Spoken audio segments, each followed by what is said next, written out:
சென்னை தலைமைச் செயலகத்தில் முதலமைச்சர் விஜய் தலைமையில் பள்ளிக் கல்வித்துறை தொடர்பான ஆய்வுக் கூட்டம் நடைபெற்று வருகிறது.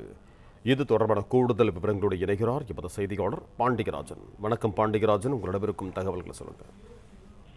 சென்னை தலைமைச் செயலகத்தில் தமிழ்நாடு முதலமைச்சர் விஜய் அவர்களுடைய தலைமையில பட்ஜெட் கூட்டத்தொடருக்கு முன்பாக துறை சார்ந்த ஆய்வுக் கூட்டங்களை நடத்தி வருகிறார். அந்த வகையில் இன்று சென்னை தலைமைச் செயலகத்தில் முதலமைச்சர் விஜய் அவர்களுடைய தலைமையில பள்ளிக்கல்வித்துறை தொடர்பான ஆய்வுக் கூட்டம் சற்று முன் தொடங்கி நடைபெற்று வருகிறது.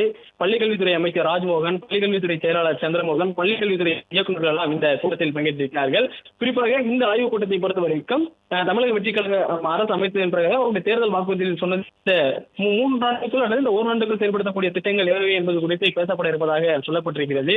அரசு பள்ளி ஆசிரியர்களுடைய தகுதியை மேம்படுத்தும் விதமாக தேர்வு செய்யப்படும் தகுதி வாய்ந்த ஆசிரியர்கள் ஒவ்வொரு ஆண்டும் பள்ளிகளில் சிறந்து விளங்கக்கூடிய சிங்கப்பூர் மற்றும் பின்லாந்து நாடுகளுக்கு பயிற்சி பெறுவதற்காக அனுப்பக்கூடிய அந்த திட்டத்திற்கான வாய்ப்பு இருப்பதாக சொல்லப்பட்டிருக்கிறது.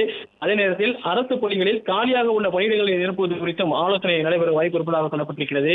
அரசு பள்ளி ஆசிரியர்கள் செயற்கை நுண்ணறிவு தொழில்நுட்பத்தை திறன்பட கற்றுக்கொள்ள ஏதுவாக செயற்கை நுண்ணறிவு மற்றும் டிஜிட்டல் கல்வி திறன் மேம்படுத்தும் திட்டம் பற்றியும் ஆலோசனை நடைபெற இருப்பதாக சொல்லப்பட்டிருக்கிறது. அதே போல 2031ஆம் ஆண்டுக்குள் தமிழ்நாட்டின் அனைத்து வகுப்பறைகளும் ஸ்மார்ட் கிளாஸ் ரூம்களாக மாற்றப்படுவது குறித்து ஆலோசிக்கப்பட்டிருப்பதாக சொல்லப்பட்டிருக்கிறது. அரசு பள்ளிகளில் உள்ள 6 முதல் 12ஆம் வகுப்பு வரை செயற்கை நுண்ணறிவு மற்றும் காலநிலை அறிவியலை பயிற்றுவிப்பது தொடர்பாக ஆலோசனை கரிக்குலம் உருவாக்குவது தொடர்பாகவும் ஆலோசனை நடைபெற இருப்பதாக சொல்லப்பட்டிருக்கிறது. மேலும் தற்போது தமிழகத்தில் அரசு பள்ளிகளில் பணியாற்றும் ஆசிரியர்களுக்கு டெட் தேர்வு கட்டாயம் என உச்சநீதிமன்றம் ஒரு தீர்ப்பை வழங்கியிருந்தது. அந்த தீர்ப்பின் அடிப்படையில் ஆசிரியர்களுக்கான சிறப்பு டெட் தேர்வு நடத்தப்பட்டு வருகிறது. அதாவது டெட் தேர்வு எழுதாமல் பணியாற்றக்கூடிய அரசு பள்ளி ஆசிரியர்களுடைய எண்ணிக்கை என்ன என்பதை பள்ளிக்கல்வித்துறை சார்பில் இந்த 2 நாட்களுக்கு முன்பாக கணக்கெடுக்கப்பட்டிருக்கிறது.